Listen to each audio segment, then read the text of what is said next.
We wear the mask that grins and lies. It hides our cheeks and shades our eyes. We pay debt to human guile. With torn and bleeding hearts, we smile. Look, anyone who thinks that we're in a post-racist world in America is obviously sorely mistaken. Recent events in Missouri and Staten Island have obviously shown this not to be true. So there's still a lot of work to be done, and it all starts, of course, with education. And with mouth myriad and subsidies. Why should the world be overwise and counting all of our tears in sighs? One of the assignments that I got from Professor Eckford this semester was to write about a musical genre. And the genre that I chose was cumbia. And I had no idea about the history of cumbia. All I know is cumbia from parties at my friends' houses, and I was always intrigued by the accordion music, the umpapa. Well, as I researched the musical style, I realized that it originated in Guinea, Africa, and that it moved to Panama and Colombia, where it merged with the indigenous music of the natives, and then was influenced by the Spanish colonizers and later by the German settlers. And no, let them see us as we wear the mask. We smile, but oh great Christ, we cry, to thee from tortured souls arise.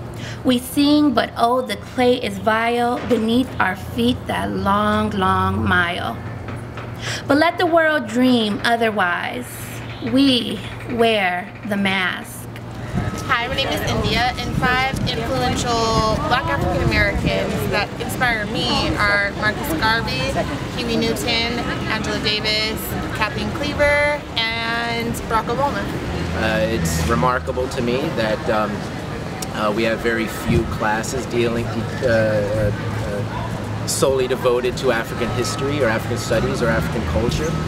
I feel like us as Americans should like stand up for ourselves and try to take that away, because it feels like racism hasn't gone away. It's so important to really get into the history and to understand not only African American history, but how we are all related, how the black population in Colombia, in Panama, and how it mixes with the native Indians, and how it mixes with the Spanish and the Germans. Me, personally, I'm a good person, and I'm an African American. African American studies, for me, has been extremely important. Okay. Hi, my name is Jocelyn Graff. I'm the director of the STEM Academy here at LA City College.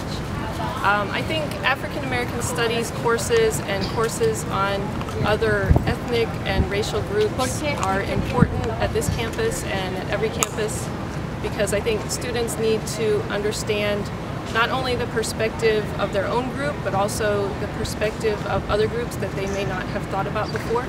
Hi, my name is Janine Betts. I'm a student here at Los Angeles City College. I learned a few things that I'd like to share with you today. Seasoning, Middle Passage, Incas. I learned about tribes of Africa. I learned about my past, which is so important to my future.